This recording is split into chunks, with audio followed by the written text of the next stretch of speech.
واقعہ لکھا نہیں کہ اللہ والے کسی شہر سے گزرے. آپ جانتے پہلے زمانے میں شہروں کے ارد گرد فصیل ہوتی تھی, دیواریں لگی ہوتی تھی, اونچی اونچی دیواریں, بڑا گیٹ ہوتا تھا, اس کے اندر انٹر نہیں ہو سکتے تھے جب تک اجازت نہ ہو.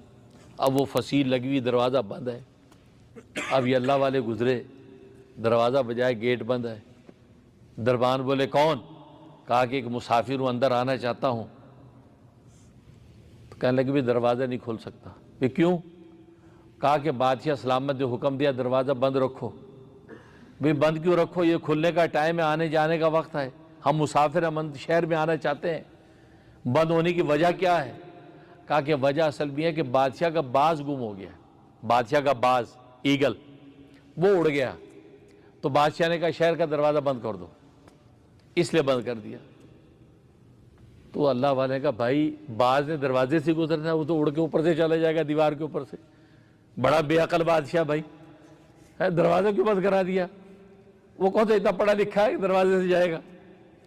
عجیب آدمی. وہ کہتا بھائی جی بادشاہ صاحب کو حکم ہے آپ جائیے, دروازہ نہیں کھولے گا. اب انہوں نے مصلی بچھایا, 2 رکعت پڑھی, اور اللہ نے کہا یا اللہ تیری بھی بے نیازی کمال ہے, ایسے بے عقل آدمی کو بادشاہ بنایا ہوا. یعنی جس کو اتنا فہم نہیں ہے کہ باز اگر اڑ گیا تو دروازہ بند کرنے کی کیا ضرورت ہے بھائی, اور آپ نے اس کو بادشاہ بنا دیا. اور میں تیرا بندہ, تجھے شب و روز یاد کرتا ہوں, اب دروازے سے باہر مصلی پہ بیٹھا ہوں, اندر جانے نہیں دے رہی. اب یہ گویا کہ گلہ سا کیا, کیونکہ اللہ والوں میں 2 طرح کے لوگ ہوتے. ایک وہ ہوتے جن کو مقام نیاز حاصل ہوتا ہے, بعض ہوتی جن کو مقام ناز حاصل ہوتا ہے.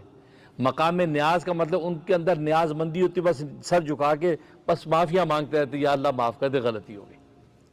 وہ سر اٹھاتے نہیں, وہ نیاز مندی میں رہتے. جی بعض میں مقام ناز ہوتا ہے, کبھی بھی اللہ سے لاڈ بھی کرتے, یا اللہ گل تو نہیں پھر انہوں تو دیتا سانو بھوکا رکھیا ہے. اللہ سے گلہ شکوہ بھی کرتے ہیں, ان کو پیار ہوتا ہے, اللہ پہ لاڈ ہوتا ہے.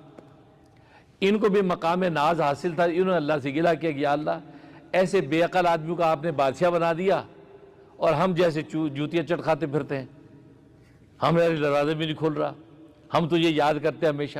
یہ بات کہی تو ہاتف غیبی سے آواز آئی, کہا کہ ٹھیک ہے بادشاہ تجھے دے دیتے ہیں, یہ جو بادشاہ اس کو ہٹا کے بادشاہ تجھے دے دیتے ہیں, اور تجھے ہم نے اپنی یاد کی دولت جو دی ہے, اور اپنی جو معرفت اور پہچان کی جو دولت تجھے دی ہے, وہ دولت اس کو دے دیتے ہیں. اگر یہ سودا تجھے منظور ہے تو ابھی کرتے ہیں. سجدے میں گر کے نہیں اللہ مجھے معاف, غلطی ہو گئی نہیں, آپ نے اپنی یاد کی دولت اور پہچان کا جو مزہ عطا کر رکھا ہے, یا اللہ اس مزے کے مقابلے میں اس بادشاہت کی کوئی قیمت نہیں, مجھے نہیں چاہیے. تو دیکھو علم و حکمت یہ جب ملتا ہے تو پھر بادشاہوں کی بادشاہتیں بھی کوئی نگاہ میں ٹکتی نہیں ہے.